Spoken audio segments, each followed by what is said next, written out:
Hello, hello, hello, hello, hello. It is such a beautiful day today. I'm just really enjoying the sunshine on my skin, vitamin D, serotonin, all that good stuff. So I'm doing, I already did week 4 of The Artist's Way, and I thought I would share how that's going. Still kind of in like the 70% range as far as like staying on top of the morning pages. And again, I really like it. I'm also kind of noticing that like it's very therapeutic, and I've been kind of going to therapy a little bit less over the past few weeks.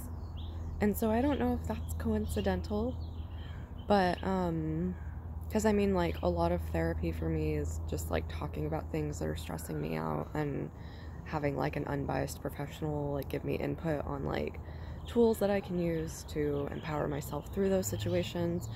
But writing the morning pages kind of like goes through a lot of that process, because I'm just unloading about things that are stressing me out, if there's even anything stressing me out that day. And so it kind of makes it easier for me to see like what's going on, and then that will remind me of like what my therapist has said in the past about like how I can handle those kinds of situations. And so I feel like it's helping me with like problem solving and stuff. Oh, there's a cute little bird. Oh, I just love birds. They're so cute. So that's how that's going. Now this week was supposed to be one of the most controversial weeks in the Artist's Way program because it's the week without reading. So her assignment to the readers is to spend a week not reading. And at first I was like, oh no, I have too many important things to do this week. I'm going to put it off till next week. And then I was like, no, actually, I have a lot of important things to do this week. So that gives me an even better reason to go along with this challenge. Because not reading books is fine. Like, I listen to audiobooks, but and we're in a pandemic, so I wasn't going to like stop doing like text messaging and stuff, because like, you know, we got to communicate with each other in these times. But the place where I do the most of my reading is like anxiety-induced Google searches and Facebook and Instagram and social media and all that. And so I was like, wow, I wonder what my time management would look like if I just spent a week not doing those things. So I deleted all my social media apps except for TikTok. But I needed a little something. I deleted all my social media apps, and whenever I would like open Google, I'd be like, oh wait, nope, I don't need to know that information right now. So my only cheat with Google was reading recipes for cooking, because, you know, gotta eat. But other than that, yeah, I went with the challenge, and I'm really proud of myself for doing it, because I was actually kind of overdue for a social media break. Like, usually at the end of November, or like at least from like December to January, sometimes all the way through February, I take a break from burlesque and I take a break from social media.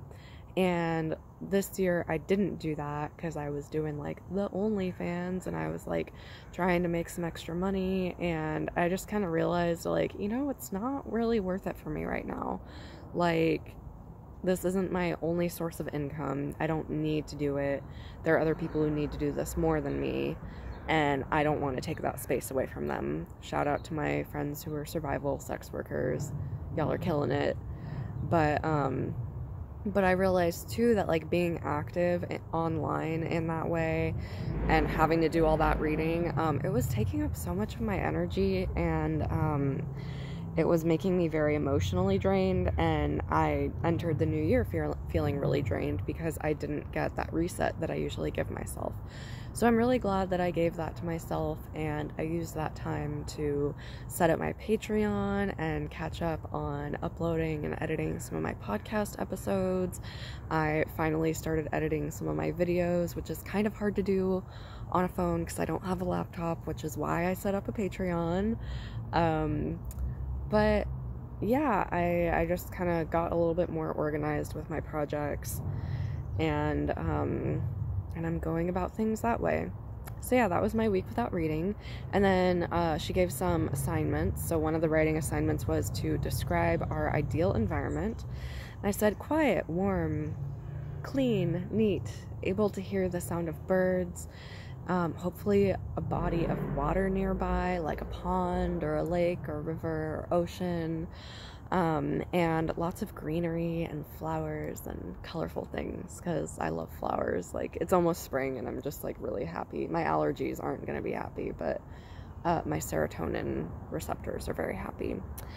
And then the next assignment is time travel. Describe yourself as at 80. At 80, I do not give a fuck. I have dope hair. I wear sick outfits. I live in a cool Victorian house with weird pets like lizards and burbs and cats and maybe a goat. And I sit on my porch and I smoke fat joints and I give pep talks to the queer neighborhood kids from my porch. And then afterwards I'm like, okay, now get the fuck out of here. And then I play trippy music late at night with cool light colors coming through the windows, which I already do that, so I'm like halfway there. And if I have the energy, maybe I throw dungeon parties a couple times a year. Maybe that'll be more when I'm like 60 instead of 70. I don't know if I'll have 80. I don't know if I'll have that much energy, but hopefully. And then write your own artist's prayer. So for this, I said, I'll probably edit more of this later. May you always remember your freedom to create courageously and authentically. May your music fall on delighted ears. May your words inspire and resonate. May your dance empower and carry you in power. May you shine brightly, fully, and unapologetically. And then finally, donate a low self-worth item to the universe. I went through my closet, did a little sweep, got rid of a couple things, felt good. Oh yeah, and then create your dream area in your house. I started repainting one of my dressers, and I fixed up my dance room, and yeah. So that was week 4. Let me know if you're doing the artist's way too, and how it's going for you, and take care, y'all. Live deliciously.